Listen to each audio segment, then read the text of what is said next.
Hola a todos, bienvenidas a esto y bienvenidos a este curso online de patología cardiovascular en la consulta de atención primaria. Estas serán 3 sesiones en las que pues, el objetivo es intentar discutir aspectos muy prácticos que vosotros veis en el día a día y que lo interesante de este curso es que es hecho por vosotros y para nosotros, intentando que realmente podáis discutir e interactuar con casos del día a día y que sea sobre todo que ayude a resolver preguntas y cosas que nos encontramos cuando vemos a pacientes con patología cardiovascular en atención primaria.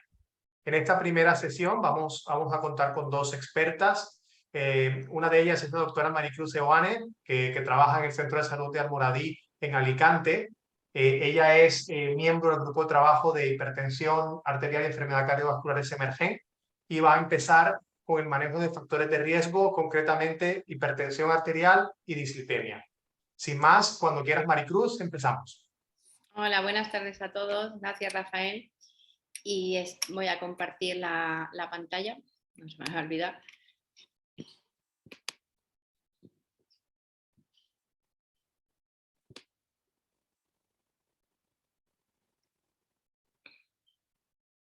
Vale.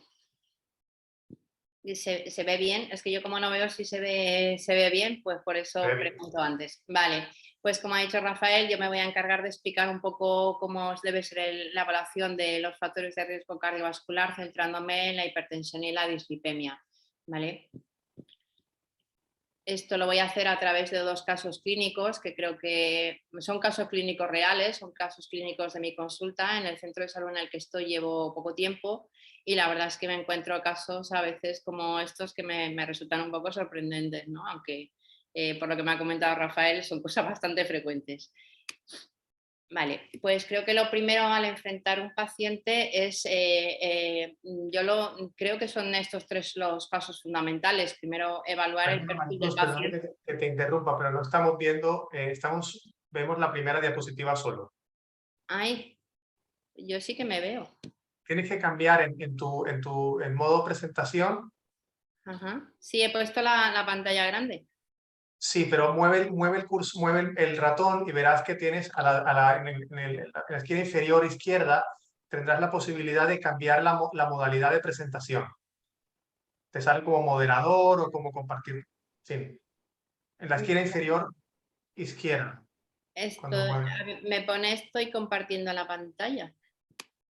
Sí, pero es que eso pasa con el Mac, que a veces hay problemas, porque solamente vemos la primera diapositiva en un modo de no pantalla completa.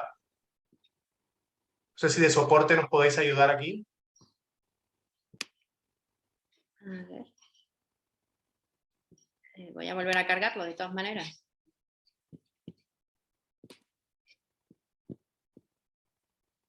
Aquí te sale la pantalla completa, ¿verdad? Sí, a mí sí.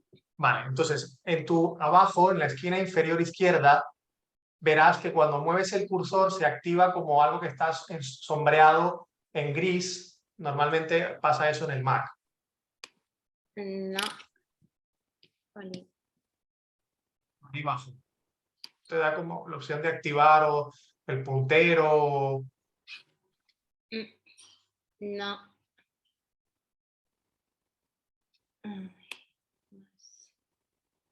Si no, la otra opción es que lo vayas pasando una a una. Madre mía. Vale, espera a ver.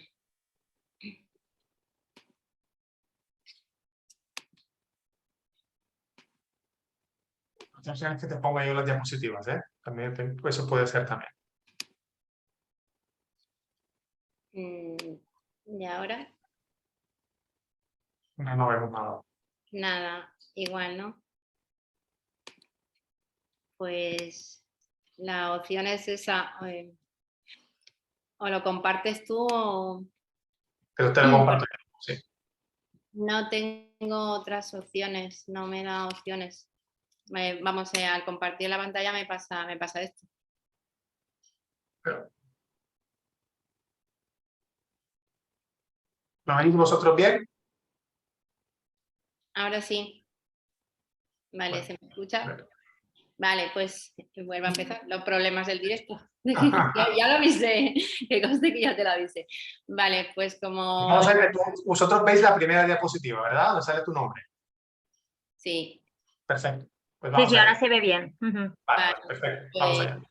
vale, pues ponte en la que estaba ahora, que estaba comentando, que en todo paciente yo creo que los tres pilares fundamentales para valorar estos pacientes es evaluar primero el perfil del paciente. El perfil me refiero pues de todo aquello que tenga que ver con las enfermedades que tiene, patologías asociadas, modificadores del riesgo, la edad, bueno, pues un poco en valorar en conjunto el paciente. Yo creo que los factores de riesgo no son factores aislados, sino que el paciente hay que valorarlo de forma global.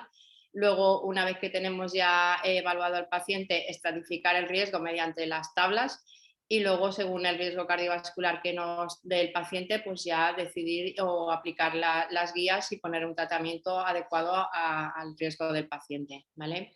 Pásame la siguiente. El primer caso clínico es un caso clínico de prevención primaria. Hoy en día, bueno, pues con las guías nuevas, en vez de atención o prevención primaria, se le dice o se le intenta englobar en aparentemente sano, refiriéndose a un paciente que tiene factores de riesgo, pero que no ha desarrollado una enfermedad cardiovascular, ¿vale? Como comentaba antes, son pacientes reales, son pacientes de mi consulta. Y este chico, el motivo de consulta, realmente él vino por una crisis hemorroidal. Entonces, pues bueno, como en la pantalla ves los antecedentes, yo me fijo en que tiene, siempre que veo en el diagnóstico una hipercolesterolemia, pues me fijo en la analítica que tiene en la última y si lleva tratamiento y si no lo lleva, porque no lo lleva, ¿vale? Esto ha sido un poco lo que me ha llamado la atención de este chico.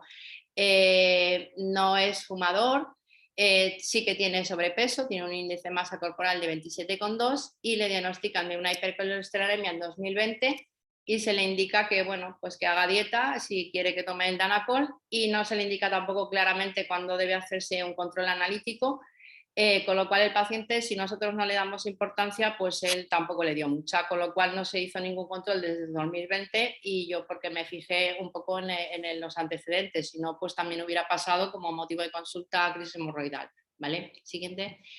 Me fijo que la analítica que tiene es una analítica con una glucemia de 88 normal, una función renal normal, un colesterol total de 298, un LDL de 199, triglicéridos 274 y el resto normal.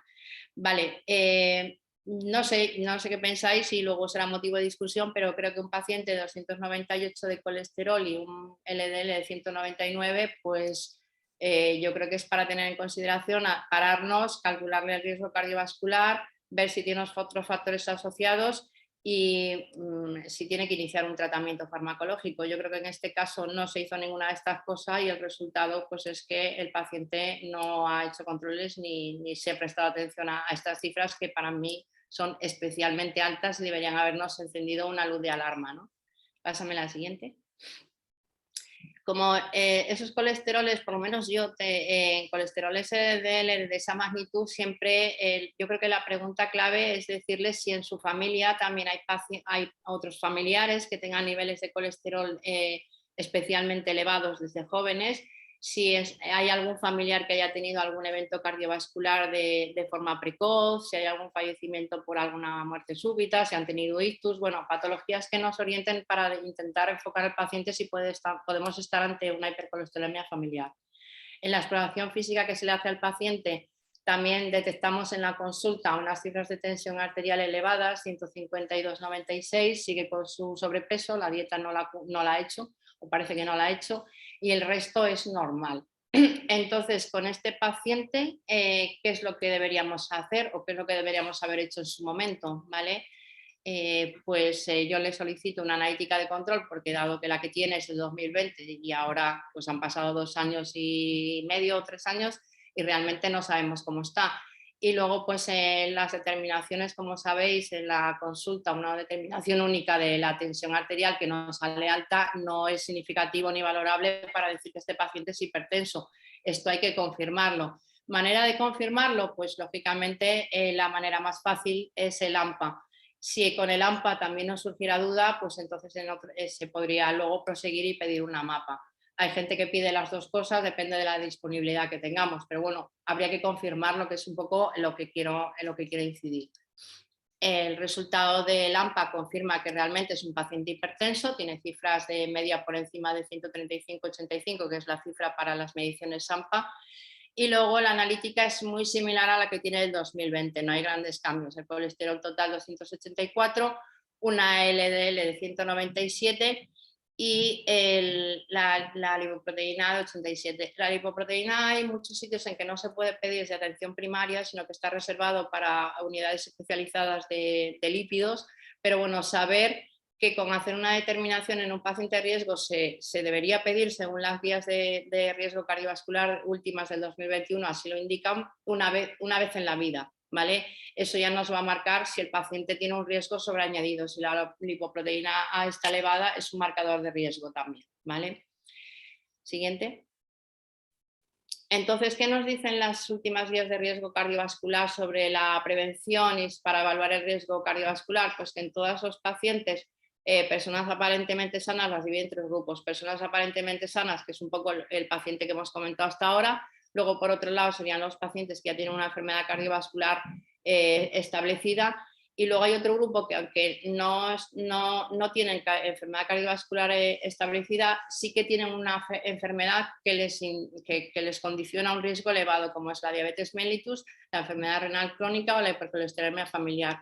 Esos se englobarían dentro de otro grupo. En todos los pacientes hay que hacer una estimación del riesgo, ¿vale? Tener en cuenta modificadores del riesgo, porque a veces en un paciente que a lo mejor está entre moderado y riesgo cardiovascular alto, los modificadores nos lo podrían, etiquetar en un nivel superior de riesgo, ¿vale? Eso siempre hay que tenerlo en cuenta al evaluar el paciente. Por eso os decía al principio que uno de los pilares es evaluar el perfil del paciente. No evaluemos solo el colesterol, sino el paciente de forma global, ¿vale? Luego, bueno, pues sí que indican que habría que discutir con el paciente. Bueno, yo más que discutir le diría informar y luego pues explicarle cuáles son los beneficios del tratamiento y por qué le ponemos el tratamiento, ¿vale? Como digo, insisto, yo siempre les digo, mira, no es un tratamiento para el colesterol, es un tratamiento para proteger el corazón y para proteger las arterias. Quizás sí lo entienden mejor, porque a veces, bueno, una pastilla del colesterol, pues hago dieta y no me tomo la pastilla, ¿no? O sea, a veces explicándole bien por qué le pones las cosas y qué pretendes conseguir con el tratamiento, consigues que el paciente se haga más adherente a la terapia que si solo lo considera como un tratamiento para el colesterol, ¿vale? Y luego, bueno, pues también se indica en las guías de riesgo cardiovascular, bueno, pues que hay que hacer intervención a nivel de salud, de la comunidad y demás. Siguiente. En este paciente ya les digo que como en principio tiene una alta sospecha de hipercolesterolemia familiar, se le puede pasar la escala holandesa en la que, bueno, pues vamos, según las preguntas, vamos consiguiendo una puntuación. En este paciente, a ver, a veces es difícil, yo entiendo que ver si los antecedentes, digamos, familiares y eso a veces es más difícil, Pero bueno, por lo menos en este caso, porque a lo mejor ya están muertos o no lo saben, pero bueno, en este caso este paciente tiene una puntuación o sea, obtiene 4 puntos en la escala, con lo cual es un posible caso de precolesterolemia familiar. Si no hacemos esto y realmente no tenemos posibilidad de hacerle test genético ni de tener a mano pararnos a hacer este tipo de escala, en este paciente, pásame la siguiente diapositiva, simplemente por el hecho de tener esos niveles de colesterol alto, si aplicamos la escala de SCORE2 nos saldría un riesgo alto, independientemente de que tenga o no tenga una hipercolesterolemia familiar, ¿vale? En las guías nuevas, quizá una de las, digamos, de las cosas más novedosas es que se ha creado una escala SCORE2 y otra escala SCORE-OP para pacientes mayores para valorar el riesgo, porque en las antiguas tablas de riesgo cardiovascular del SCORE siempre se echaba un poco en cara o se tenía la cosa de que infradiagnosticaba a los pacientes jóvenes y sobrediagnosticaba a pacientes mayores. Con esta nueva tabla lo que han intentado es evitar un poco ese sesgo, ¿no? Entonces, otra de las cosas que son novedosas en esta tabla es que no se miden los valores de colesterol LDL, sino que utiliza el no HDL colesterol para buscar el riesgo en la tabla, ¿vale? El no HDL simplemente restarle al colesterol total el HDL, no tiene más misterio. Luego hay una tabla para fumadores, no fumadores, mujeres, hombres. También es verdad que hay otra de las novedades que respecto a lo anterior es que solo hay 3 categorías de riesgo, incluye en el primer bloque o en el primer escalón leve moderado, en el segundo son los de alto riesgo y los siguientes serían de muy alto riesgo, ¿vale? No hay 4, sino que solo hay 3 escalones de riesgo. En este paciente, si lo calculamos, nos va a dar una puntuación de 4. Y luego también divide el tanto por ciento, depende de la edad. No, el 4% no es lo mismo para pacientes menos de 50 que para pacientes entre 50 y 60 que para mayores de 70 años. Según la edad, el tanto por ciento lo va a poner en un sitio o en otro. Es un poquito farragoso, pero bueno, yo creo que a fuerza de usarlo iremos cogiendo soltura. Hay 4 tablas según los países. España habría que elegir la tabla de riesgo bajo, estamos incluidos en un riesgo bajo. Y en este paciente, bueno, pues 47 años, con esa tensión, nos daría una puntuación que lo englobaría en un riesgo alto. Por eso os digo que aunque este paciente no tengamos la posibilidad de pedirle un test genético, es un paciente que ya de por sí con esas cifras de colesterol y con esos valores ya lo englobaría directamente en un riesgo cardiovascular alto. Otra manera, pues tenemos esta tabla que todos usamos y todos conocemos, que va un poco encaminada a lo mismo. Según las patologías del paciente y según la puntuación de SCORE, nos va a dar un riesgo, esta es la antigua, que estaba dividida en 4 bloques, bajo, moderado, alto y muy alto. Lo mismo, este paciente, si os fijáis, en el primer punto pone que un factor de riesgo cardiovascular aislado muy elevado, como es este caso, que tenía un LDL mayor de 190, ya entraría de lleno sin nada más en un riesgo alto. Con lo cual, lo miremos por donde lo miremos, este paciente es un riesgo cardiovascular alto. Con lo cual, desde un principio habría que haberlo manejado así. ¿Vale? Siguiente. Y luego, bueno, este es un poco el algoritmo para el manejo de los pacientes con, en este caso, pues estamos en prevención primaria, un paciente o aparentemente sano que tiene un factor de riesgo cardiovascular, pues iríamos siguiendo el algoritmo. Lo dividen en 2 pasos. Yo creo que eso lo podríamos debatir luego en la ronda de preguntas, el que os parece, porque creo que también a veces puede crear un poquito de confusión, un poquito de inercia, ¿no? En una primera etapa, ellos dicen que, bueno, siguiendo el algoritmo, llegues a una tensión arterial sistólica menor de 140 a 130 y un LDL menor de 100. Pero el siguiente paso habría que hacerlo siempre. No es que haya un primer paso y luego nos quedemos ahí, sino que lo divide como, vale, consigue eso y luego pasa al segundo, pero también hay que llegar al objetivo segundo, al segundo paso, que como veis abajo es menos de 130 de presión arterial sistólica si lo tolera, recomendación clase 1, y un LDL si tiene un riesgo alto como nuestro paciente menor de 70 y si fuera un riesgo muy alto menor de 55, con lo cual siempre hay que llegar al segundo paso, aunque lo divida como por etapas, ¿vale? Que antes lo hacíamos pues paciente de alto riesgo menor de 70 y de muy alto riesgo menor de 55 desde el principio. Aquí nos dan la opción de hacerlo por pasos. Ahí lo dejo, luego lo debatiremos. Siguiente. Y luego, en cuanto al tratamiento farmacológico de este paciente, lo mismo. Es un paciente que, aunque es un paciente joven y no tiene unas cifras de tensión especialmente altas, estaríamos hablando de un paciente con una hipertensión grado 1, pero en este caso tiene otro factor de riesgo, que es el colesterol elevado, que como hemos dicho, lo engloba en un riesgo cardiovascular alto, con lo cual en este paciente habría que, si os fijáis en todas las guías, dice lo mismo, pacientes aunque tengan grado de hipertensión 1, si tiene un riesgo cardiovascular elevado, habría que empezar tratamiento farmacológico, ¿vale? ¿Y qué tratamiento farmacológico? Pues en la mayoría de las guías nos dicen que en pacientes con hipertensión lo ideal es empezar con una doble terapia en una combinación fija, ¿vale? Solo reservaría el tratamiento con monoterapia en estadios 1 sin ningún otro factor de riesgo o riesgo cardiovascular bajo, pacientes muy mayores o frágiles, y en principio en el resto, como os digo, habría que empezar con una doble terapia, ¿vale? Las combinaciones a dosis fija, pues lo que nos recomiendan es empezar con una combinación, como digo, en una dosis fija de IECA-ARA2 más un calcio antagonista más un diurético, y luego ir progresando. Si no conseguimos el objetivo de tensión arterial, pues añadir el que no habíamos añadido en el primer escalón, teniendo una terapia a ser posible siempre en una pastilla con combinación fija, y si con esos 3 fármacos no consiguiéramos el objetivo, pues añadir espirolactona, ¿vale? O otro diurético. Y los betabloqueantes los reservan sobre todo para pacientes que tengan una cardiopatía isquémica, en el que ahí sí que tendría indicación el betabloqueante. Pero si no, en el resto, pues sí hay cara 2, calcio antagonista diurético, y así ir añadiendo hasta el cuarto escalón, ¿vale? ¿Por qué la combinación de los fármacos? Porque siempre se ve que cuando tú reduces el número de pastillas, en esos pacientes siempre va a haber una mejor adherencia, van a ser más cumplidores que si tienen muchas pastillas. Y luego, en cuanto a los objetivos de control en función del riesgo, pues en pacientes de muy alto riesgo sí que antes era o LDL menor de 55 o ahora ya es I. Tiene que cumplir los 2 requisitos: bajarle el colesterol LDL por debajo de 55 y que además sea un descenso del 50% respecto al que tenía previamente.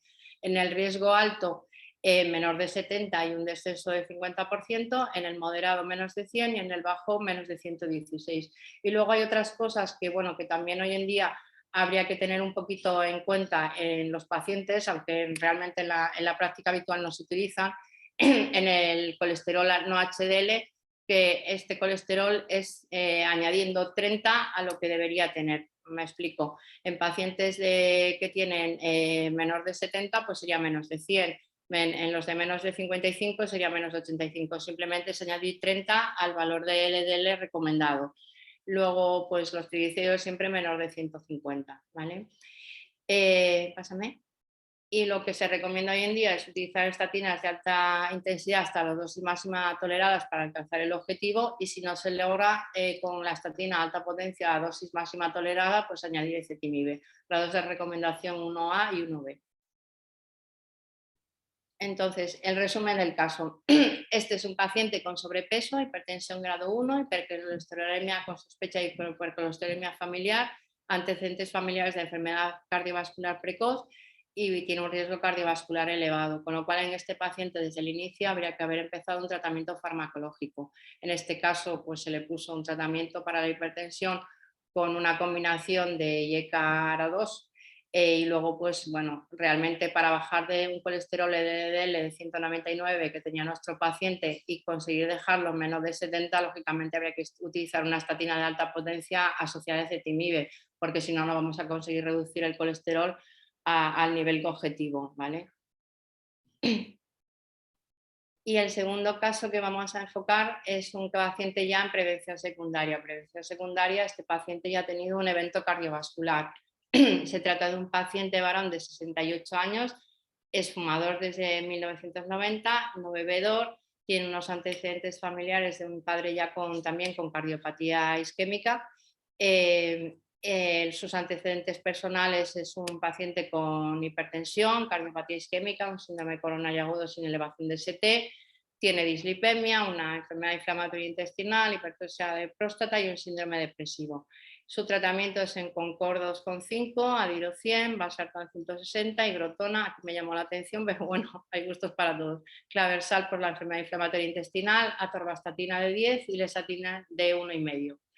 Y él viene a la consulta para renovación de recetas. Es un paciente que tiene un seguimiento por un médico privado, es un paciente extranjero y a veces pues tienen esa manía, ¿no? Recurren más a la medicina privada y a la consulta vienen simplemente a renovar las recetas o porque les han dado algo, porque les han pedido algo.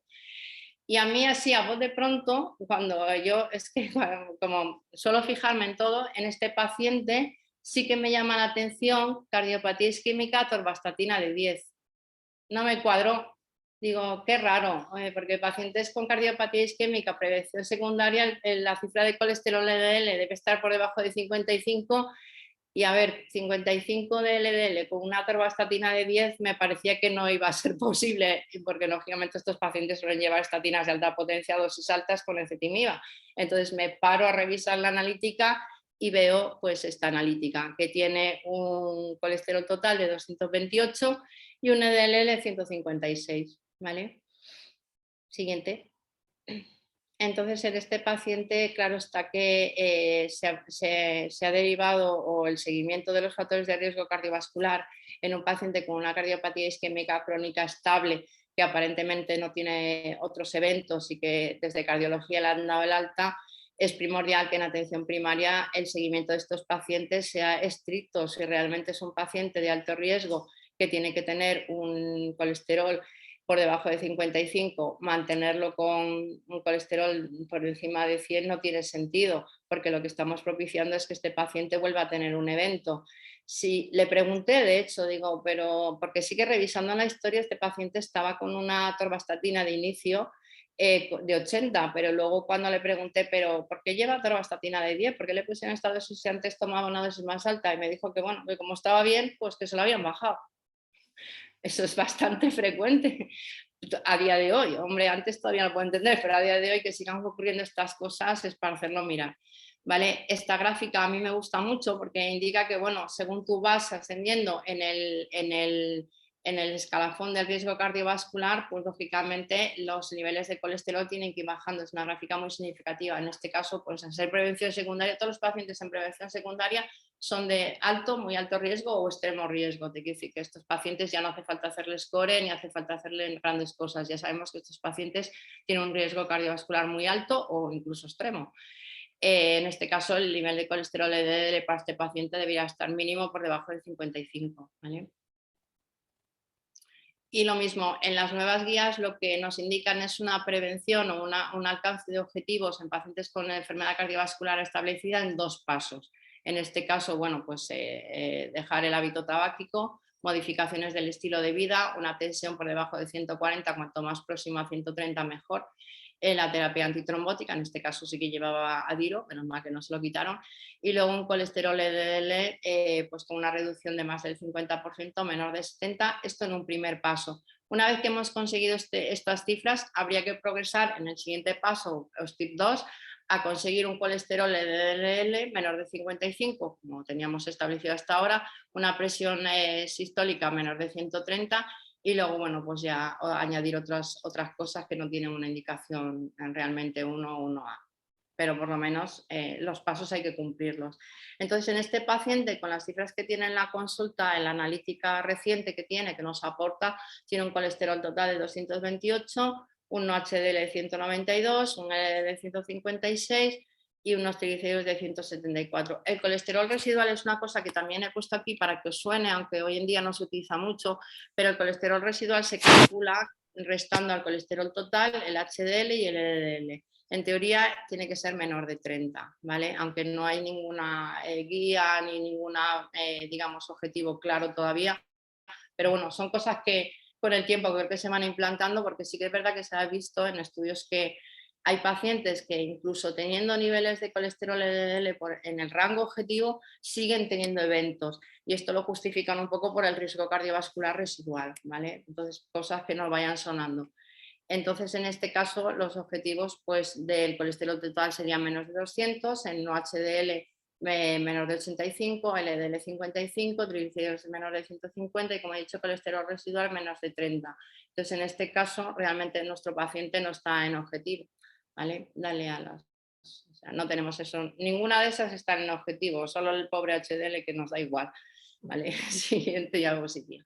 Vale, esto es una especie de algoritmo que viene a explicar un poquito lo mismo que lo de los pasos. En un primer paso, pues es para pacientes con enfermedad o prevención secundaria. Si está con estatina, pues el colesterol LDL no está en rango, pues aumentar la dosis de estatina si no lleva una dosis ya lo más alta posible, y si no lleva estatina, lógicamente ponérsela, y si no se controla con estatina de alta potencia, pues añadirle ezetimibe. Es un poco por pasos, pero viene a ser lo mismo que el paso 1, paso 2, que he puesto la diapositiva antes, ¿vale? Y luego, pues si no se controla con dosis altas máxima tolerada de estatina más ezetimibe, pues ya habría que valorar el derivarlo a una unidad especializada para inhibidores de CSPK9 o otras terapias. En este paciente, con las cifras que tiene, las cifras que habría que conseguir, pues nos tenemos que ir ya de mano a ponerle una estatina de alta intensidad con ezetimibe, porque si no, no le vamos a tener un objetivo. Yo en este caso, pues lo mismo, he puesto a este paciente, le he cambiado su atorvastatina de 10 por una rosuvastatina de 20 con ezetimibe. Luego en el siguiente control, si realmente no cumple con los objetivos menor de 55, pues ahí sí está por encima. Sí que es verdad que hay una zona gris en estos pacientes pobrecitos. Si tienen, por ejemplo, tienen que tener menos de 55, como he dicho. Si, por ejemplo, este paciente con la estatina de alta potencia y el ezetimibe lo ponemos en 98, el pobre sigue estando fuera de rango, pero ahí ya no tenemos opción a derivarlo para inhibidores de CSPK9, porque realmente en el IPT, para poder ponérselo, tiene que estar por encima de 100, con lo cual son pacientes que se quedan a veces fuera de control y que tampoco tenemos muchas armas.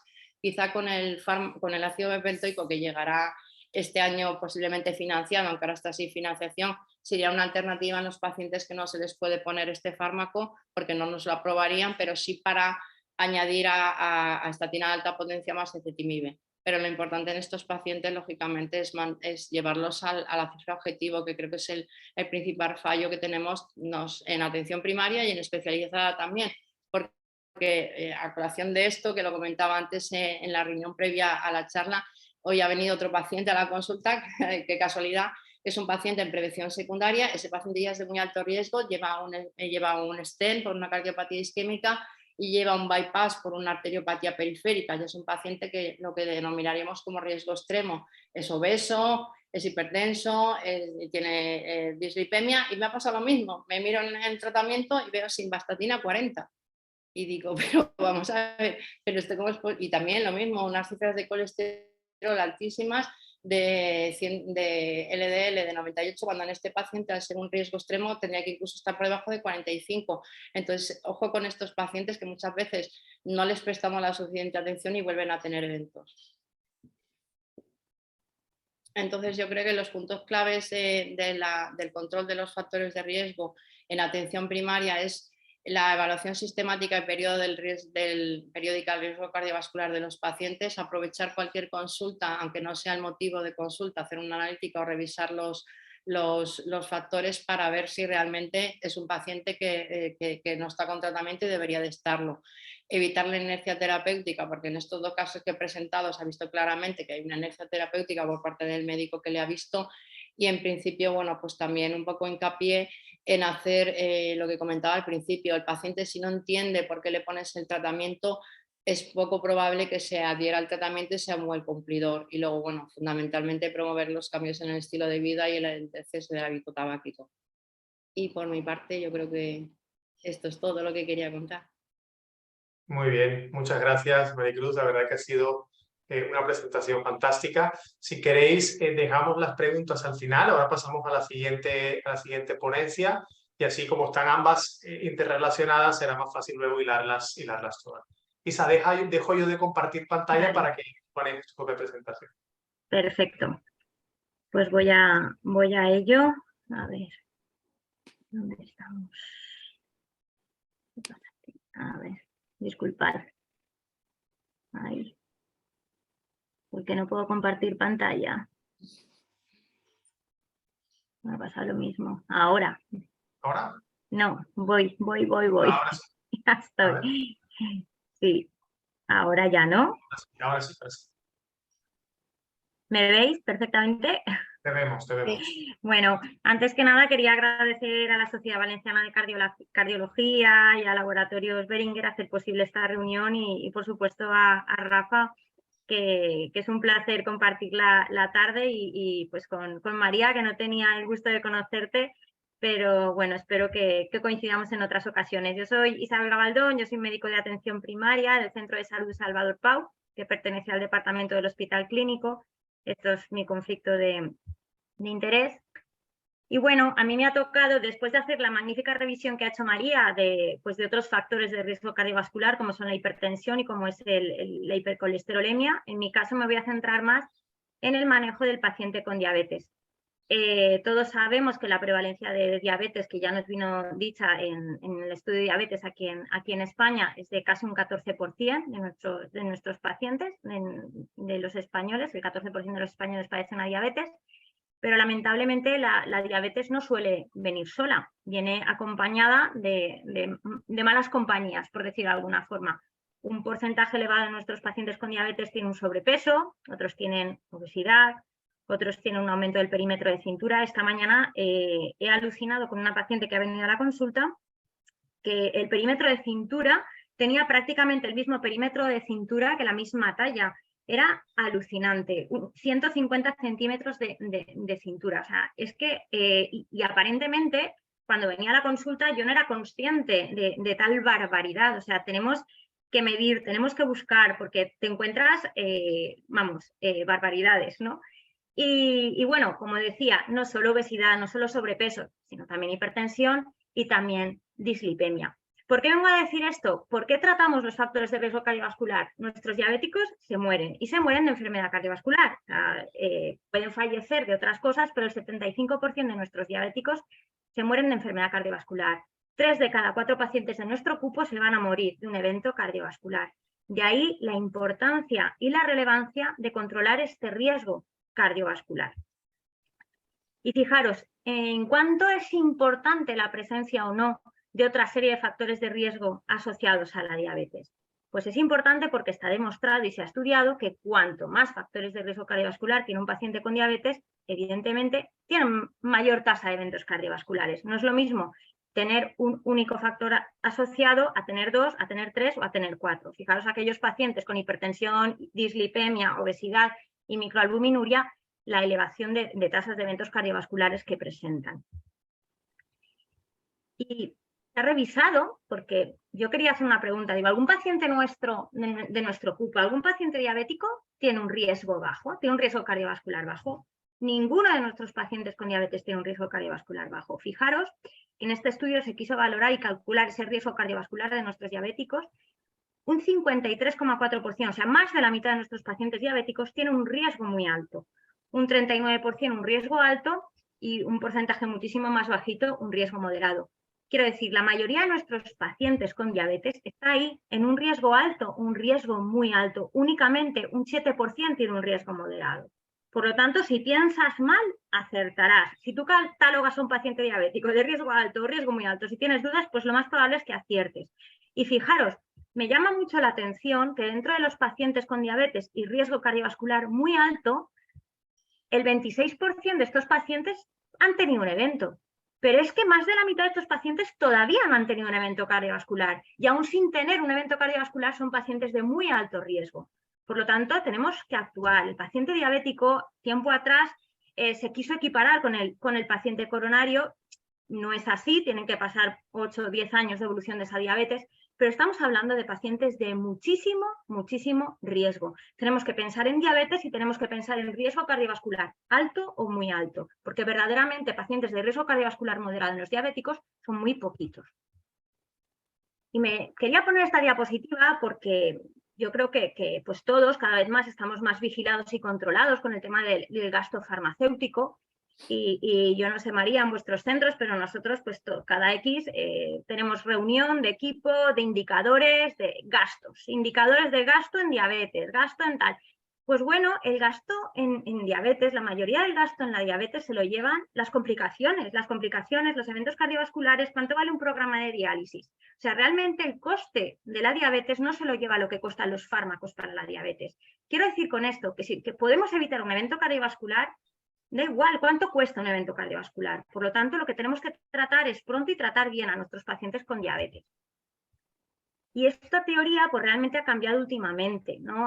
Sabéis que yo me acuerdo cuando era residente y el doctor Navarro me pasaba las guías de diabetes y tal, que trabajamos en función del objetivo glucémico y en función de la hemoglobina glicosilada, si no se alcanzaba el objetivo a los 3 meses cambiar tratamiento.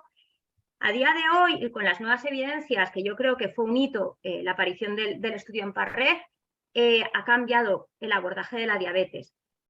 Y pasamos de un abordaje meramente glucocentrista a un abordaje más cardiovascular, un abordaje mucho más holístico. El control de la hemoglobina glicosilada importa, por supuesto que importa controlar las complicaciones microvasculares, no podemos obviarlo, ¿vale? Pero hay que hacer también un abordaje cardiovascular y controlar el resto de los factores de riesgo cardiovascular. Está claro que, antes comentabas, María, que tenemos que ser muy sistemáticos cuando viene un paciente y plantearnos objetivos. Yo siempre digo que cuando un paciente con diabetes entra en la consulta, primero de todo también calcular el riesgo cardiovascular y plantear objetivos de cada uno de los objetivos de riesgo cardiovascular, de lípidos, objetivos de tensión, pero también plantear el objetivo de hemoglobina glicosilada que quiero.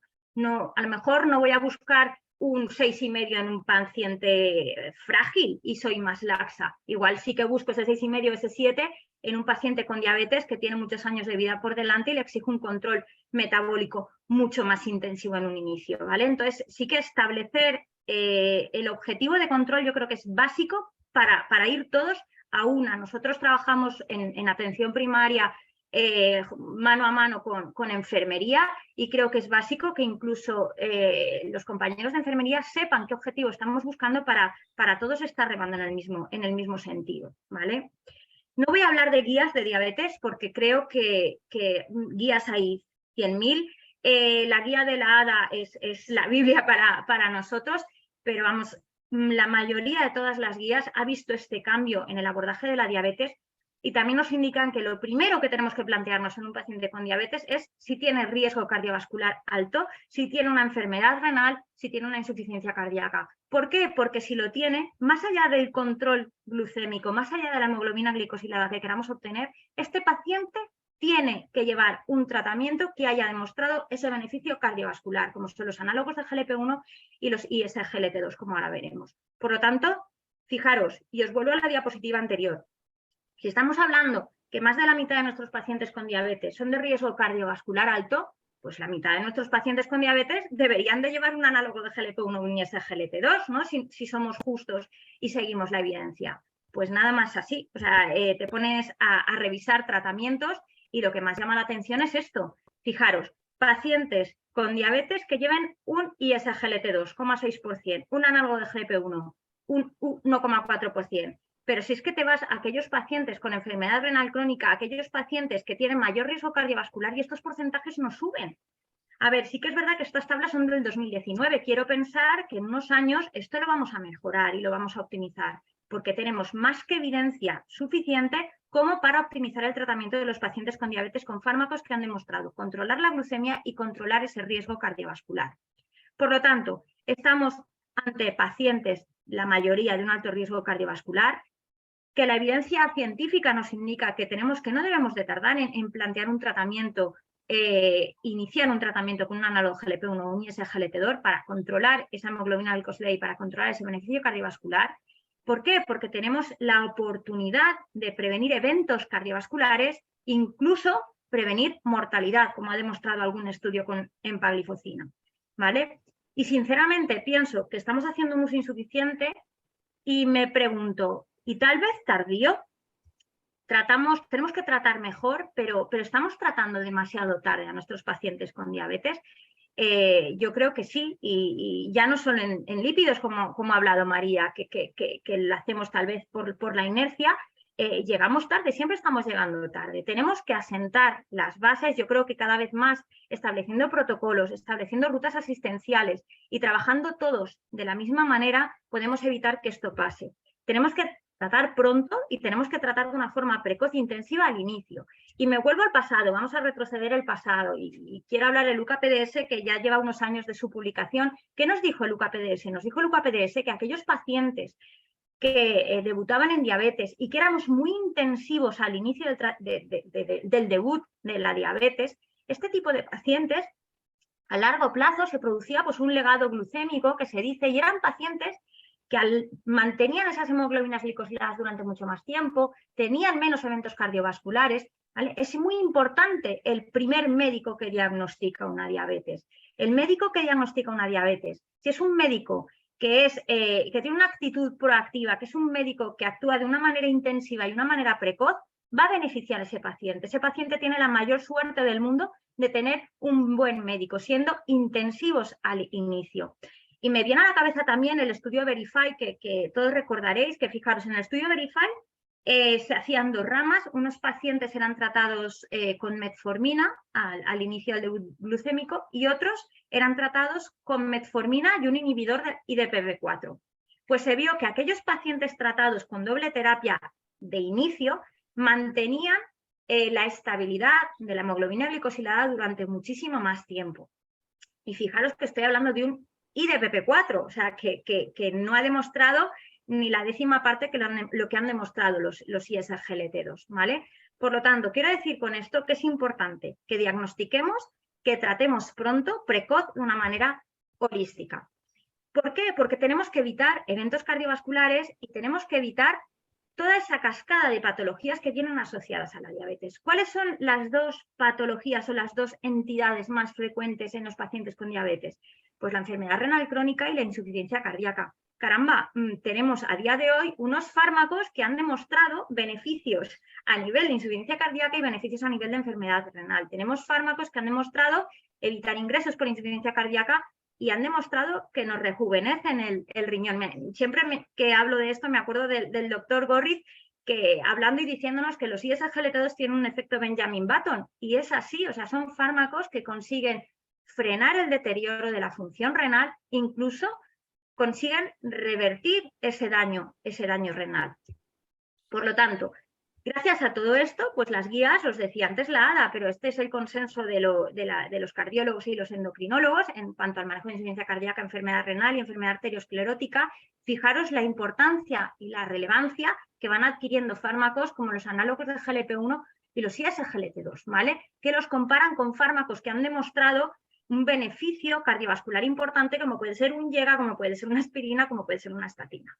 Por lo tanto, lo tenemos que tener en cuenta a la hora de iniciarlos en nuestro día a día. Como os decía, iniciarlos pronto, iniciarlos de una forma precoz. ¿Y por qué? ¿Qué me va a aportar un ISGLT2? Esto ya lo sabéis todos y meramente es recordatorio. Pues son fármacos hipoglucemiantes eficaces, nos bajan la hemoglobina glicosilada. Son fármacos que también nos ayudan a bajar peso. Y yo muchas veces le digo al paciente, mire, va a tener la suerte que le voy a dar un fármaco que de forma gratuita le va a hacer perder azúcar en la orina y va a perder calorías orinando. Eso es un chollo. También son fármacos que nos ayudan a bajar un poquito la presión arterial. Por supuestísimo, con todos los estudios de seguridad cardiovascular, son fármacos que han demostrado ese beneficio a nivel de insuficiencia cardíaca y a nivel renal. De hecho, como sabéis, los nuevos estudios y las nuevas indicaciones, ya no hace falta que el paciente sea diabético si tiene una insuficiencia cardíaca para iniciar un tratamiento como puede ser empagliflozina. Y empagliflozina ya nos da igual si la insuficiencia cardíaca es preservada o reducida. Lo podemos pautar con total tranquilidad, muchas veces sin tener la ecocardio que nos diga esa FEBI. Son fármacos, como os decía, función renal, mejoría de la función renal. Y bueno, son fármacos de administración oral. Sí que es verdad que al iniciarlos, pues recordar al paciente que guarde esa higiene por evitar los efectos de las candidiasis, que a veces pueden suceder. Pero en definitiva, son fármacos a nivel hipoglucemiantes, que además nos dan otra serie de beneficios, como son estos descensos de peso, esos descensos mínimos descensos de presión arterial sistólica y diastólica, como podéis observar en las gráficas. Y esta diapositiva yo creo que la habréis visto todos y muchísimas veces, ¿no? Que es la tabla comparativa, si es que se pueden comparar los estudios de seguridad cardiovascular de las diferentes moléculas. Por supuesto, a nivel cardíaco, a nivel de insuficiencia cardíaca, a nivel renal, han demostrado esos beneficios a nivel cardiovascular. Y sí que quería reseñar que el único de los fármacos que han demostrado disminución de mortalidad cardiovascular ha sido empagliflozina en un 38% de los pacientes. Y que es verdad que los pacientes del estudio en PARREG eran pacientes que estaban muy malitos. La mayoría de los pacientes eran pacientes que ya habían tenido un evento cardiovascular. Pues incluso en estos pacientes se disminuyó la mortalidad. Por lo tanto, tratemos pronto, tratemos de una forma precoz, intensiva. ¿Para qué? Para controlar la glucemia, para controlar el peso, evitar ingresos por insuficiencia cardíaca, evitar deterioro de función renal, evitar un evento cardiovascular, evitar mortalidad. Y yo creo que a día de hoy, tanta guía en diabetes, podríamos basar el tratamiento de la diabetes básicamente en 3 grandes familias: la metformina, los ISGLT2 y los análogos de GLP-1. Cualquier paciente diabético que nos entre en la puerta, sabéis que los análogos de GLP-1 están financiados con IMCs mayores de 30. En el resto, pues no los podemos pautar. Pero vamos, esta triada yo creo que a partir de ahora es el tratamiento de base de nuestros pacientes con diabetes. Y prueba de ello, pues como os decía, las guías clínicas, ¿no? que han ido cambiando. Incluso pues ahora veo que cada vez más, ¿no? Pues se habla de diabetes en foros de cardiología, de nefrología. ¿Por qué? Porque tenemos una gran herramienta para evitar estos eventos cardiovasculares. Esta guía clínica, ¿qué nos viene a decir? Porque también hay muchas teorías de qué hacemos. ¿Empezamos de inicio con metformina y luego le añadimos el ISGLT2? Pacientes que no llevan ningún fármaco, que debutan con su diabetes y son de alto riesgo, ¿con qué empiezo? ¿Metformina o directamente empiezo con ISGLT2 o empiezo con los dos? Pues bueno, en esta guía clínica nos viene a decir un poquito esto, que no demoremos el tiempo en que iniciar un análogo con un inhibidor del ISGLT2, ¿vale? Incluso con empagliflozina, si queremos reducir mortalidad cardiovascular, que como os decía es el que lo ha demostrado, ¿vale? Sí que es verdad que a la hora de iniciar tratamiento, porque yo creo que si tenemos un paciente con diabetes y es un paciente de alto riesgo, cuando entra en mi consulta sale con metformina asociada a ISGLT2, ¿vale? Por esos beneficios cardiovasculares. Muchas veces cuando introduces de inicio metformina y ISGLT2 en abucasis, te sale una serie de pantallas que te puede dar error. Simplemente hay que ignorarlas, ¿vale? Porque te sale, no, usted recuerde que el primer tratamiento para la diabetes es la metformina. Sí, pero tú pasas esa pantalla y no hace falta ni anular ni recitarte al paciente al día siguiente para poder iniciar un ISGLT2. Simplemente pasando la pantalla puedes prescribir de inicio metformina asociada a un ISGLT2. Como os digo, si son pacientes diabéticos y de alto riesgo cardiovascular, ¿por qué no iniciarlo? ¿Vale? De inicio. No me voy a detener mucho en esta diapositiva porque creo que el protocolo de la SEN en cuanto al manejo del resto de los factores de riesgo cardiovascular en nuestros pacientes con diabetes está muy claro. No solo hay que controlar la diabetes, sino hay que controlar los lípidos, hay que controlar la tensión, hay que antiagregar cuando toque, asegurarnos siempre que no haya un riesgo hemorrágico aumentado, ¿vale? En pacientes de muy alto riesgo cardiovascular y, por supuestísimo, el abandono del tabaco. Como decía María, nos quedamos cortos muchas veces. O sea, no podemos emplear estatinas de baja potencia. Son pacientes que necesitamos emplear toda la artillería farmacológica. Son pacientes de muy alto riesgo cardiovascular. Por lo tanto, por favor, pacientes diabéticos de muy alto riesgo cardiovascular, muchas veces con dislipemias, pues a lo mejor una torba de 10 no nos va a hacer nada. Necesitamos emplear fármacos mucho más potentes o las combinaciones. Y una de las cosas que nos preocupa, yo creo que a los médicos de atención primaria muchas veces, es que nos enfrentamos con pacientes que están polimedicados y muchos pacientes con enfermedad renal crónica, con filtrados glomerulares más bajitos, que tenemos que ajustar los fármacos. Pues bueno, también la CADIGO, ¿vale? de la Sociedad de Nefrología, tiene su guía clínica de diabetes. ¿Y qué nos dice la guía clínica de diabetes? Pues en aquellos enfermos renales, fijaros, en primera línea aparecen los ISGLT2, ¿vale? Junto con metformina, siempre que el filtrado glomerular sea mayor de 30. Como sabéis, la metformina con filtrados inferiores a 30 hay que retirarla. Y si con esto no va bien, pues plantear un análogo de GLP-1. pero incluso en los enfermos renales muy malitos, como sabéis, a partir de ahora van a empezar a salir estudios, se van a publicar los estudios de seguridad cardiovascular en el enfermo renal y cómo emplear un ISGLT2 en un enfermo renal, independientemente de que sea o no diabético, ¿vale?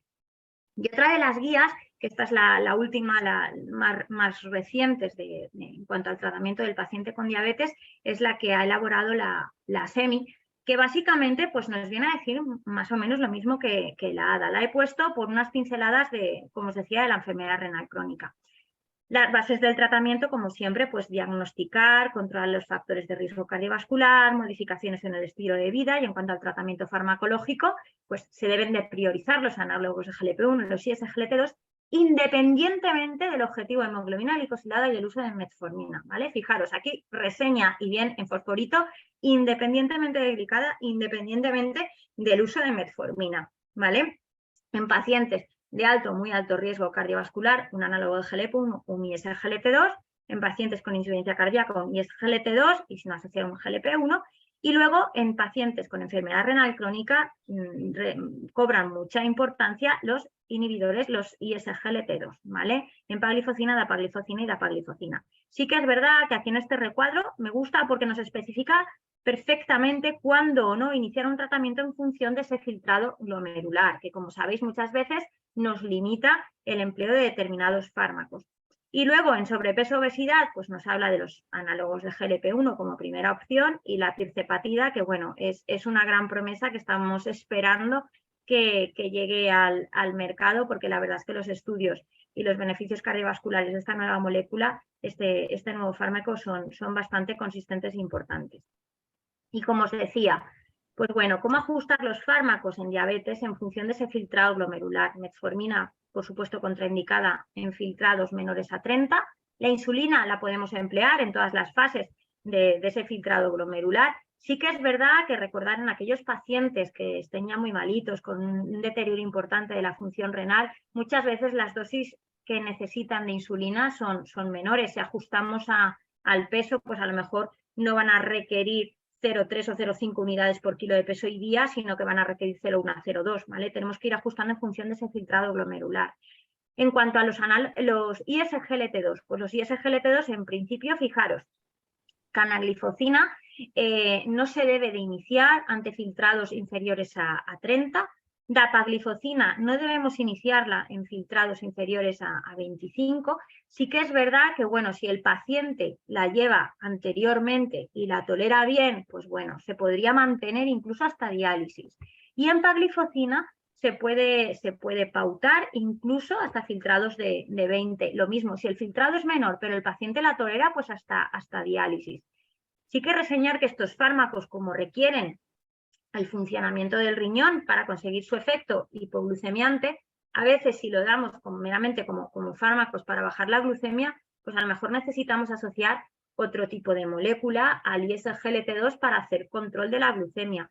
Pero los beneficios cardiovasculares, los beneficios de reducción del MACE, de ingreso por insuficiencia cardíaca, de enfermedad renal crónica, los beneficios los mantenemos independientemente del deterioro del filtrado glomerular. En personas con el riñón ya muy malito, a los que les asociamos un ISGLT2, esos beneficios cardiovasculares los van a mantener independientemente de ese filtrado glomerular. Luego tenemos los análogos de GLP-1, que sabéis que se pueden mantener hasta filtrados glomerulares de 15. Y luego, pues bueno, los IDPP4, que a día de hoy, sinceramente, pues han pasado a un segundo o tercer escalón.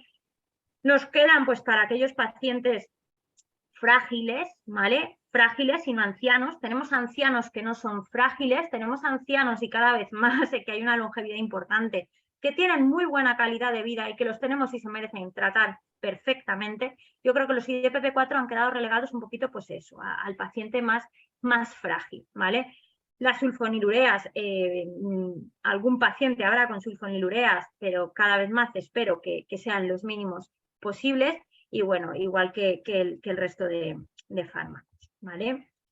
Y ya para ir concluyendo y resumiendo, pues esto que os comentaba, tenemos que evitar pensar solo en glucocentrismo y hacer un abordaje más multifactorial y controlar todos los factores de riesgo cardiovascular. Esta diapositiva me encanta, la elaboró la doctora Eva Solá, pero me gusta porque nos habla del continuum del riesgo cardiovascular de nuestros pacientes con diabetes, ¿vale?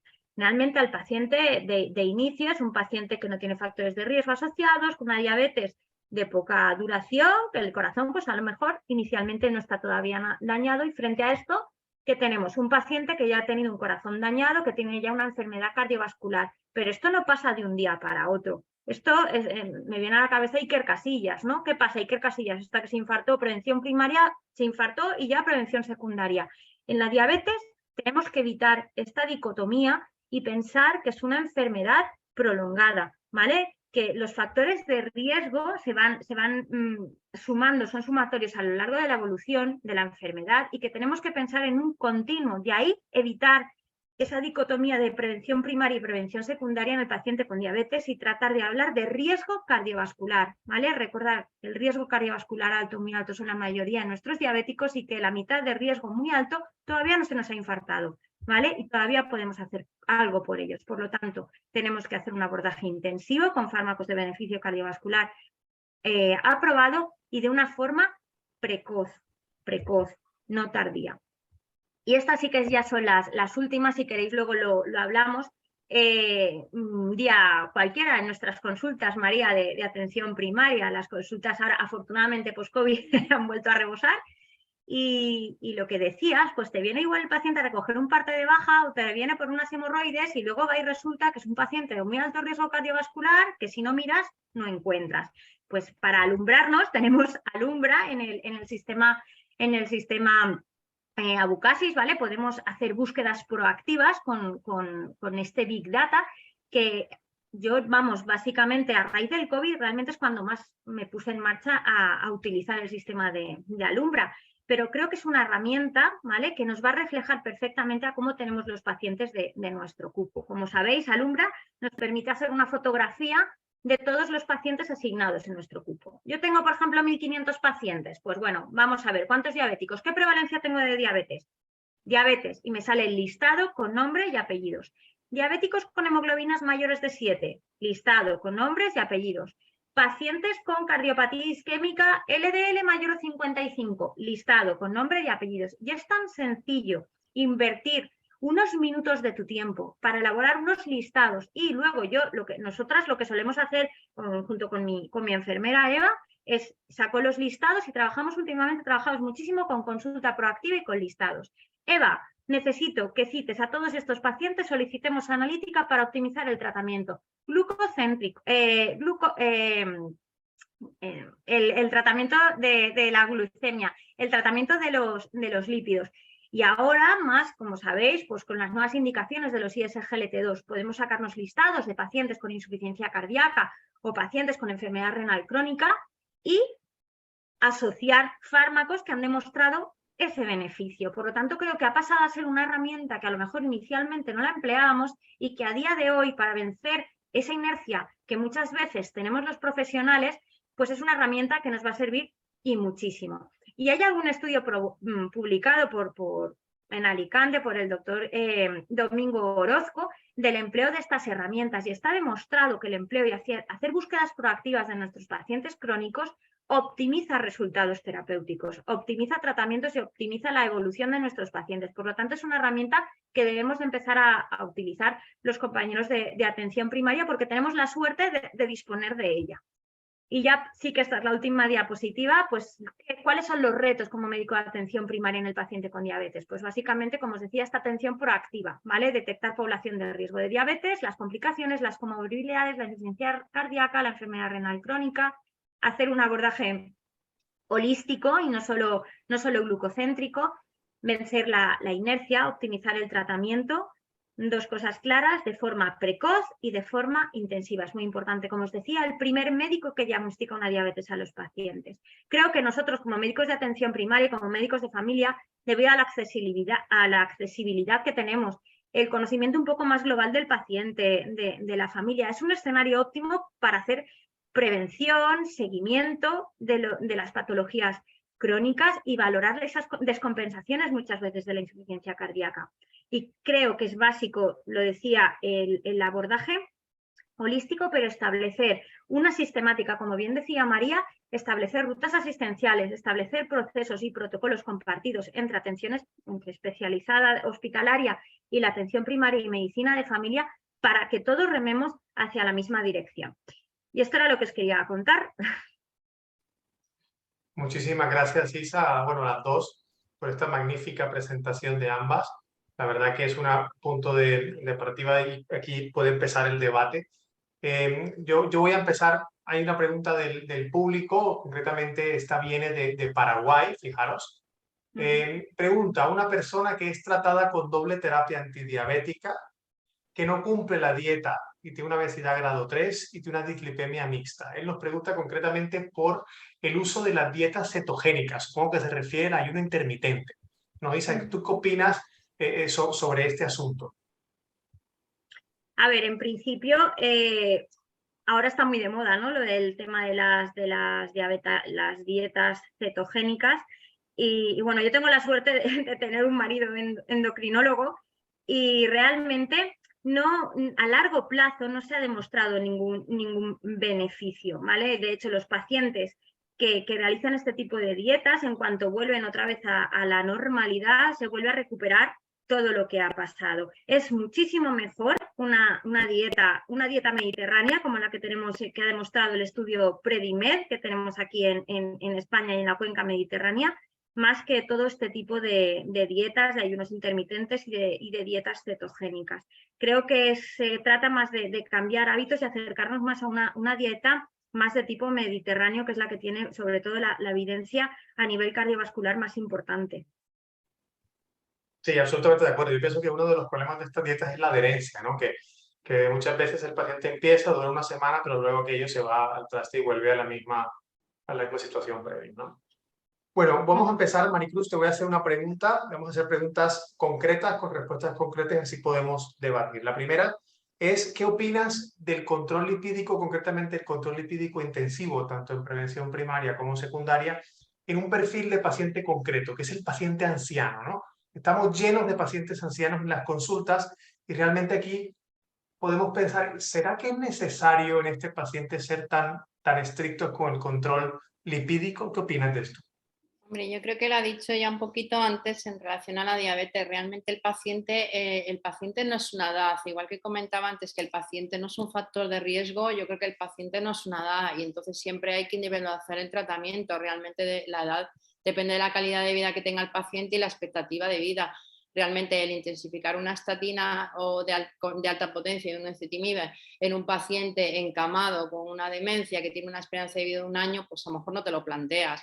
Pero realmente en un paciente que tenga 82 años, que tenga una vida activa, que no tenga problemas, digamos, cardiovasculares severos, que sea una prevención primaria, pues yo adelante. O sea, yo soy partidaria de que realmente tú estás evitando que ese paciente tenga una calidad de vida independientemente de la edad, ¿no? Creo que volvemos un poco a lo de siempre. Yo creo que la edad es un número y lo que hay que valorar es el paciente en conjunto, la calidad que tiene de vida y las expectativas que tú te planteas con el paciente, pero si lo necesita y está bien, ¿por qué no? Absolutamente. No le vas a provocar un riesgo mayor por ponerle una estatina de 20 que de 40. El efecto secundario es el mismo y realmente sí que le estás protegiendo.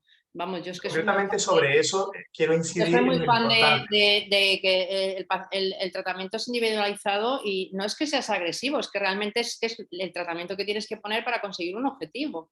Si no es que como tú lo pones, si no vas es lo mismo que este último ejemplo que he comentado antes, aunque no fuera un paciente mayor. Si tú tienes un paciente de muy alto riesgo que tienes que tener 45 porque este era un riesgo extremo, ¿por qué le pones una simvastatina de 40? Pues no le pongas nada. Es que no vas a conseguir el objetivo. Estás poniéndole un fármaco para nada.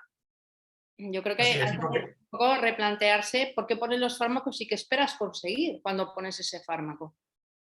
Y es porque hay que incidir que precisamente esta población, concretamente esta población mayor, cuando por ejemplo lleva una estatina en prevención secundaria, han tenido ya un evento cardiovascular, un infarto, por ejemplo, años atrás, y es habitual eso que tú comentabas de que es que llevaba 80, pero es que le hemos bajado a 10 porque es que está bien, ¿no?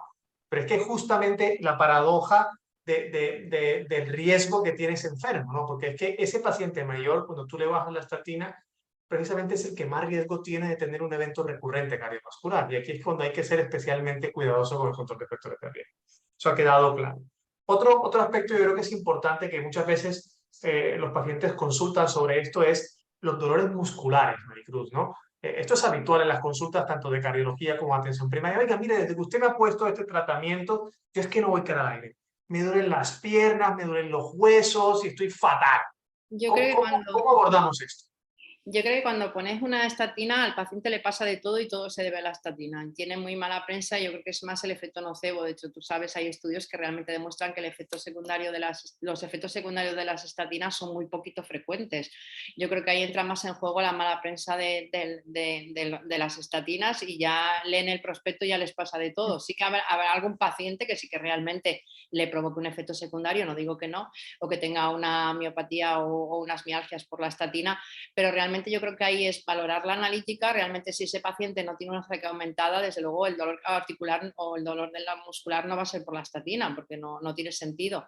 Y yo creo que ahí hay que ser un poco prudentes a la hora de... Yo muchas veces, también es verdad que siempre les pongo en una balanza volvemos a lo mismo, ¿por qué te pongo el tratamiento y qué hay que conseguir con el tratamiento? ¿No? Es una pastilla para el corazón, no para bajar el colesterol. Entonces, si es una molestia pequeña, también decir al paciente, digamos, que tome un poco la decisión, que es lo que recomiendan también ahora las guías de riesgo cardiovascular, la toma de decisiones del paciente. ¿Tú qué prefieres? ¿Que te duela un poco la musculatura o que que se te destruya el stent? ¿No? Yo creo que hay que también implicar al paciente. Y luego, hombre, realmente sí que es verdad que a lo mejor no puedes usar, si realmente tiene un poco de intolerancia a la estatina, pues inténtalo con la pitavastatina, que es la que menos efectos musculares provoca. Y luego, pues yo tengo amigos cardiólogos que dicen, mira, pues si la toleras, aunque sea un día sí y uno no, vale más que no tomar nada. Yo creo que tenemos un poquito armas, ¿no? Si realmente tiene una intolerancia, pues probar a cambiarla o probar a días alternos. Yo ya te digo que eso no me lo invento yo, es una opinión de algunos compañeros cardiólogos, por lo menos aunque sea o la mitad cada 2 días, no sé, algo, ¿no? Y luego, hombre, siempre hay otros recursos de añadir otros fármacos, o si tiene indicación de los ICP-SK9 o de los fármacos que vendrán, ¿no? Pero yo creo que es más Mala la prensa, mala prensa. que realmente el tanto por ciento de efectos secundarios de las estatinas. Muy bien. Isa, una cosa que tú yo creo que has incidido y has sido muy clara sobre esto, y es el riesgo del paciente diabético, ¿no? Yo estoy absolutamente de acuerdo contigo. Cuando tú ves un paciente diabético que entra por tu consulta, lo más probable es que sea un paciente de alto o de muy alto riesgo cardiovascular. Entonces la pregunta viene, sobre todo en ese paciente joven, diagnosticado hace no mucho tiempo, ¿no? Que ¿cuándo hay que buscar activamente el daño de órgano diana? O sea, ¿cuándo hay que, por ejemplo, pedir un fondo de ojo? ¿Qué otras estrategias tienes para buscar activamente el daño órgano diana? La albuminuria, ¿no? Nosotros está todo protocolizado, entonces en nuestro paciente de recién diagnóstico, pues bueno, y el resto de los pacientes con diabetes se realizan un fondo de ojo cada 2 años, se hace un electrocardiograma anual, se hace una revisión de pies, trabajamos junto con enfermería los cita trimestralmente, nosotros semestralmente. Por supuesto, un paciente diabético con otra serie de factores de riesgo cardiovascular, pues tienes que ser más incisivo en buscar todas estas, ese daño. Sí que me llama la atención, que yo creo que me lo voy a replantear ahora, con el tema de lo que comentaba antes María, la lipoproteína, nosotros la verdad es que no la solemos pedir muy asiduamente en atención primaria. Tal vez ahora pues la pidamos más. El tema del perfil lipídico que tenga nuestro paciente, pues bueno, pues tal vez también, porque a lo mejor hace falta hacer algún tipo de ecografía carotidia o hacerle un índice tobillo-brazo. Básicamente es la presencia o ausencia de otra serie de factores de riesgo cardiovascular que nos hagan pensar en que pueda tener mucho más riesgo cardiovascular. Pero básicamente retinografía, electrocardiograma, revisión de pies, auscultación, se la lleva sí o sí, está súper protocolizado y estipulado, vamos. Eso absolutamente de acuerdo. Yo creo que hay que ser muy proactivo en la búsqueda de daño de órgano diana, porque es que se pasa por alto, ¿no? Eso es una cosa que es del día a día. Otra y yo, cosa Rafa, sí. quería comentarte, es que el otro día estuvimos en una reunión y pues hablando un poco del riesgo cardiovascular en la mujer, ¿no? Y me llamaba un montón la atención que pasa muchas veces muy desapercibido los factores de riesgo cardiovascular de la mujer asociados en toda la época ginecológica, el tema de las preeclampsias, las diabetes gestacionales, los partos pretérminos, todas esas cosas. Nosotros en Abucasis tenemos una hoja de seguimiento de riesgo cardiovascular, seguimiento cardiovascular, y en ningún momento te plantea, si la señora es mujer, algún tema, alguna notificación sobre qué ha pasado en sus momentos ginecológicos de la vida, el tema de las menopausias y todo esto. Eso está aparte en otras carpetas, subcarpetas, que te vuelves girula al buscarlas, y es una cosa que a día de hoy, como médicos de atención primaria, creo que también a la hora de abordar el riesgo cardiovascular en la mujer, ¿vale? Porque ser mujer con riesgo cardiovascular y además ser diabética es de mucho riesgo. Tendríamos también que tenerlo más en cuenta como médicos de atención primaria, al indagar un poquito cuando se trata de una mujer, ese momento obstétrico, la vida ginecológica de la mujer. Absolutamente. Y hay Isa, siguiendo contigo. Perdona que haga un inciso Sí. respecto a eso. Hay un proyecto que lleva la SE, que es el embarazo cuarto trimestre, que aborda un poco ese tema. Las mujeres que han tenido diabetes gestacional o que tienen otro tipo de patologías asociadas y que les aumenta a largo plazo el riesgo cardiovascular, y es un proyecto que ahonda un poquito en eso, que muchas veces han tenido ese problema durante el embarazo, una diabetes gestacional, una eclampsia, y realmente no está establecido luego un seguimiento de ese paciente a lo largo del tiempo, ¿no? Sí, Pero sí hay una iniciativa un poco también en ese sentido que a lo mejor sí que habría que implementar un poco en atención primaria, porque, y sí que lo dicen además, la paciente cuando nace el bebé ya no es la mujer, ya lo importante es el bebé, ¿no? Y la mujer queda un poco relegada, ¿no? Y no sé, a lo mejor no se hace un seguimiento, no se tienen en cuenta esas cosas para que esa paciente no se nos pierda. Sobre todo yo pienso que ahí creo que tú has dicho algo importante, lo de la ventaja que tiene Alumbra. Y yo creo que aquí una cosa clave, desde mi punto de vista de atención primaria, que se debe reforzar, es la adecuada codificación del diagnóstico, para que tú luego puedas hacer una búsqueda y poder saber de tu cupo cuántos pacientes cumplen estas características, ¿no? Y muchas veces el problema es que esos diagnósticos se ponen mal o no se ponen directamente, y entonces ya luego pierdes esa información. Isa, una cosa importante, yo pienso que es la de prescripción, ¿no?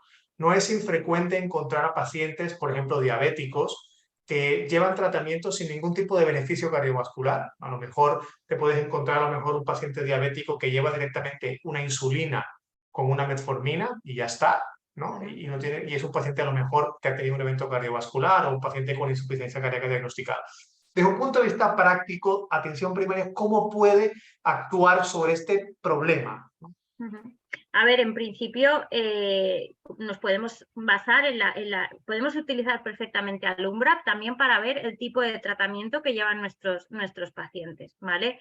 A día de hoy yo tengo pacientes que estaban con insulina, y con la aparición de los nuevos fármacos, los análogos de GLP-1 y los ISGLT2, han dejado de llevar insulina. En un paciente, otra cosa, a ver, tenemos que valorar si la insulina la lleva porque ese paciente diabético ya está muy pasado, no tiene reserva insulínica, está muy sintomático, o sea, le hace falta la insulina sí o sí, no se les va a poder retirar. Pero hay pacientes diabéticos tipo 2 que todavía tienen reserva insulínica, que la llevaban porque antes no había otras herramientas. Entonces, se puede ir haciendo un decalaje en las dosis de insulina cuando introduces ese tipo de fármacos. Realmente son fármacos, tanto los análogos de GLP-1 como los ISGLT2, que no producen hipoglucemias. Con lo cual, yo siempre trato de ir bajando la dosis de insulina. Cuando llevan ya una dosis de 6 o de 8 unidades, fuera, eso se retira.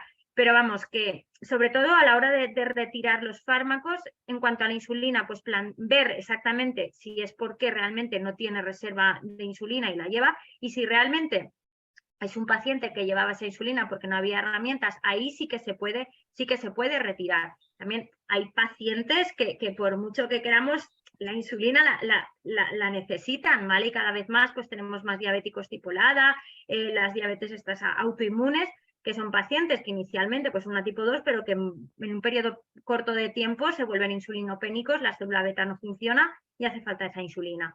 Pero vamos, en la de prescripción, como todos, fármacos que no han demostrado ningún beneficio cardiovascular en un paciente de alto riesgo cardiovascular, están de sobra. O sea, tenemos que hacer un examen introspectivo, ¿vale? Valorar paciente de alto riesgo que lleve a lo mejor un IDPP4 sin ser un paciente frágil, si se puede beneficiar por un análogo GLP-1 o un SGLT2 y se debería de modificar. ¿Por qué? Pues por toda la evidencia científica que tenemos tras la espalda. Eso es. Y eso es especialmente importante en ese paciente anciano, sobre todo cuando realmente ese, como tú comentabas, ese enfoque glucocéntrico realmente empieza a perder valor y es mucho más importante evitar un reingreso por insuficiencia cardíaca, por ejemplo, ¿no? Que eso sí que incide directamente en la morbilidad del Y paciente. riesgo de la hipoglucemia, el riesgo que conlleva en sí una hipoglucemia. O sea, a los pacientes frágiles, pues es preferible, pues a lo mejor mantenerlos con hemoglobina glicosiladas de 8 y evitar una hipoglucemia y evitarles también un ingreso hospitalario de la propia hipoglucemia, que la hipoglucemia genera mortalidad en las personas ancianas. La verdad es que emplear estos fármacos que son muchísimo más seguros, más allá de los efectos cardiovasculares que presentan, son fármacos que no te van a dar problemas ni riesgo de que un abuelito se lo tome porque vaya a tener una hipoglucemia. Luego, aparte, pues es ya valorar el tema de la bulimia, que creo que ahí tú nos puedes enseñar mucho más, Rafa, el manejo de los diuréticos y todo esto del paciente con insuficiencia cardíaca a la hora de iniciar un ISGLT2 en función de las tensiones y demás. Bueno, pues cuando inicias el ISGLT2, valorar exactamente el estado volémico del paciente. Si es un paciente que va sobrepasado de líquidos, pues bienvenido. Si es un paciente que está euvolémico, pues bueno, se puede poner. El riesgo es un paciente que está hipovolémico, pues bueno, con cuidado. Pero vamos, son fármacos que son muy, muy, muy, muy seguros. Absolutamente, ahí lo has dicho perfectamente, ¿eh? Y Maricruz, un aspecto que creo que tú has tocado y has incidido sobre él, es esto que dicen las guías del segundo paso. Yo estoy absolutamente en contra de eso. Quiero decir, tú eres un paciente de alto riesgo cardiovascular que tienes que ser proactivo con el tratamiento. ¿Por qué tienes que ir en un paso y en otro cuando sabes que eso es perder el tiempo, ¿no? ¿Qué Yo opinas de creo eso? que, no sé, se ha dado digamos, yo creo que un paso atrás, en mi opinión. Aquí habrá defensores y retractores de las guías, ¿no? Pero yo creo que las guías es una cosa que te orienta en el manejo, pero yo estoy completamente en contra. Es lo que decimos antes, si tú tienes un paciente que se ha infartado, el empezar a ver si llego hasta tal para luego ir hasta tal, pues es que no tiene sentido. Para mí no tiene sentido. Yo realmente soy más de empezar por el principio, porque además sí que es verdad que si tú le andas cambiando el tratamiento a los pacientes, al final eso genera también una desconfianza. Entonces, si tú tienes que poner al paciente en un objetivo, a cuanto antes lo hagas y cuanto antes el paciente vea que con el tratamiento que tú le has puesto le ha funcionado, que no tienes que cambiárselo, es lo mismo, vuelve a ser lo mismo, la confianza y la adherencia va a ser mayor. Entonces yo no le veo sentido a los dos pasos. Lo tengo que explicar porque lo tengo que explicar, por eso he dicho que lo dejaríamos para el debate, porque realmente yo no le veo ningún fundamento. Yo creo que es un paso atrás y sobre todo en pacientes de alto riesgo. El decir, bueno, pues te pongo algo para llegar a 70 y luego ya veremos cuando llegamos a los 55, cuando realmente lo que te han dicho los últimos años y sobre todo en cardiología, colesterol cuanto más bajo mejor y cuanto más rápido lo Eso consigas es. mejor. Demorarlo en el tiempo, para mí, no tiene sentido. Absolutamente. Yo creo que hay un mensaje claro sería, de entrada, a un paciente de prevención secundaria, estatina de muy alta potencia en combinación con ezetimibe y conseguir lo más rápido que pueda la reducción de más del 50% si tiene un evento cardiovascular o menos del 55% si el paciente tiene un LDL por encima de esa cifra. Y pasando a la hipertensión, Maricruz, ¿qué opinas del control tensional, del ajuste de tensión arterial en el anciano, ¿no? Es que incido en esto del anciano porque es que es lo del día a día de nosotros, ¿no? ¿Qué opinas de esto? ¿Cómo lo haces? A ver, la diferencia con el colesterol, que sobre todo en pacientes ancianos, es que por mucho que tú le bajes el colesterol, al paciente no le va a dar ningún síntoma ni le va a dar ningún problema. En la tensión sí que es verdad que también volvemos un poquito a lo mismo, depende del paciente, depende de los fármacos que lleve, pero sí que yo ahí sí que a lo mejor hay que tener más precaución por el riesgo de caídas, porque le vayas a provocar una hipotensión.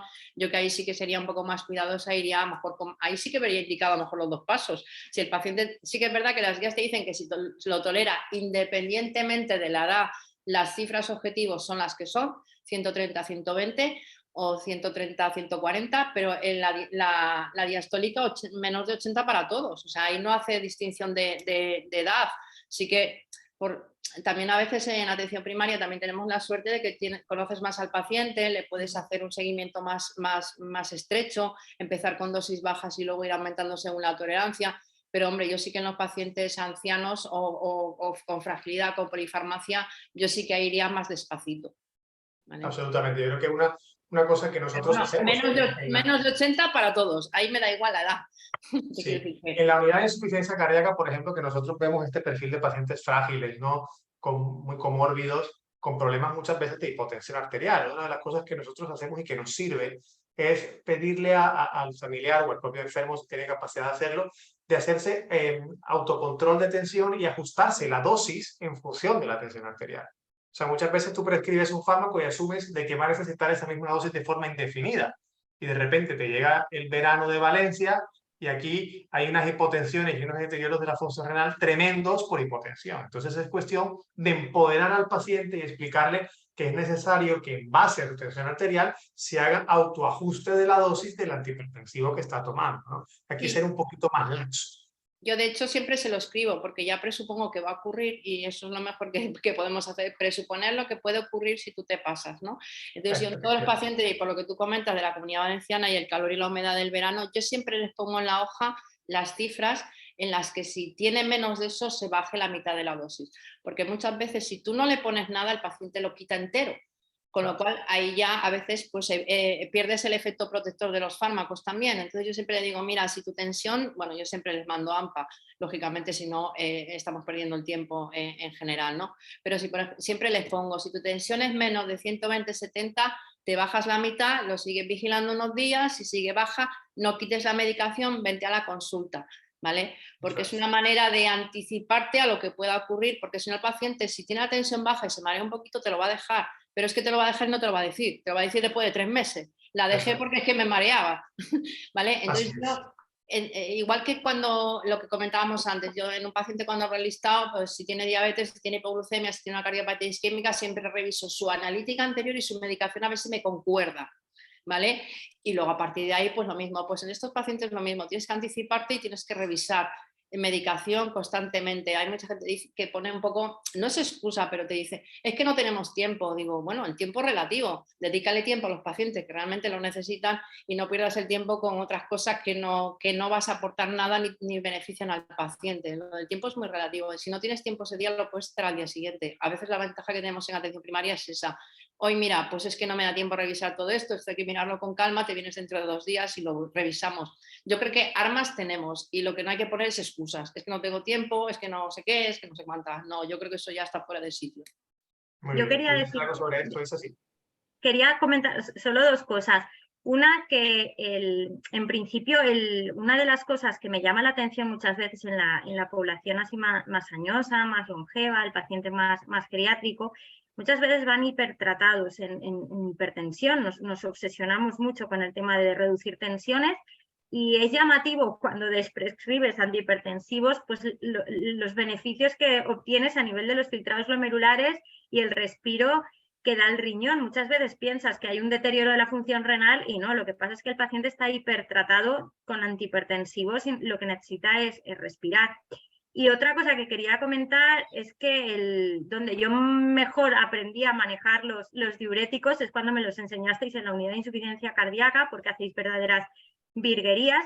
Y una de las cosas que yo aprendí de vosotros, pues también es el tema de controlar la presión, pero también controlar el propio peso, que el paciente se pese para ver si hay retención, si no hay retención, para subir, para bajar y hacer un tratamiento mucho más dinámico y no tan estanco. Y nada, simplemente quería hacer esas 2 puntuaciones. Muy bien, Isa. Y ya siguiendo contigo, ya vamos acercándonos al final, que estamos en tiempo. Isa, dame unos consejos prácticos para el manejo de los ISFLT2 en atención primaria, pasando de cuándo lo inicio, cómo lo inicio y cómo manejo las potenciales complicaciones, por ejemplo, infecciones genitales, infecciones del tracto urinario. Muy brevemente, en 2 minutos que nos quedan. Vale, paciente diabético de alto riesgo cardiovascular, de inicio metformina y SGLT2. Y a la hora de pautar el tratamiento, decida al paciente, mire, usted está empleando un diurético inteligente, que digo yo, en el cual va a orinar azúcar. La azúcar irrita, escuece. Puede ser que tenga un poquito de irritación en la parte genital. Simplemente unas instrucciones de higiene, sobre todo en el varón, enseñarles a secarse bien lo que es la zona del glande y demás. hidratarse bien. Si aún así notar alguna percepción, pues que me lo indique. También les digo que cuando inicias un ISGLT2, al principio tienen unas poliurias bastante importantes, que eso se va mitigando con el tiempo. Y una cosa que les digo es que les sirva a ellos como alerta, ¿no? De cuando inicias un ISGLT2 y el paciente orina mucho, yo les digo, mire, usted está orinando mucho y ¿sabe por qué orina mucho? Porque tiene el azúcar altísimo. Si usted no tuviera el azúcar tan alto, probablemente no orinaría tanto, porque es el mecanismo de acción de este fármaco. Y yo también les indico y les explico a los pacientes por el empoderamiento del paciente, cuando lo que decía María, si tú al paciente le explicas el por qué inicias un tratamiento, si tú al paciente le dices, mire, este fármaco en palifocina ha demostrado que va a reducir la mortalidad. Si yo le pongo esto, usted se va a morir menos, va a tardar más tiempo en morirse. Es que vamos, o sea, blanco y en botella, pero fundamentalmente lo que hago es eso. Y si el paciente, bueno, pues lleva otro tipo de diuréticos y demás, siempre me planteo las cifras tensionales y las cifras de volemia, pero básicamente eso. Muy bien. Bueno, muchísimas gracias a las dos. El último mensaje que yo les doy en esta primera sesión es lo importante que es medir. Si nosotros no medimos lo que hacemos, vamos a seguir cometiendo el mismo error. Aprovechar las herramientas que tienen, las herramientas informáticas de la Alumbra que comentaba Isa, es una herramienta tremenda que les va a poder permitir ser realmente proactivos en el manejo de estos pacientes de alto riesgo cardiovascular. Sin más, invitarlos a la siguiente sesión, que será el próximo miércoles, que también abordaremos temas de mucho interés y muy prácticos en el día a día, con ponentes también de excepción. Muchísimas gracias a todas y a ustedes dos, por supuesto, por su excelente exponencia. Muchas gracias. Gracias. Hasta luego. Buenas tardes. Hasta la próxima. Gracias. Chao.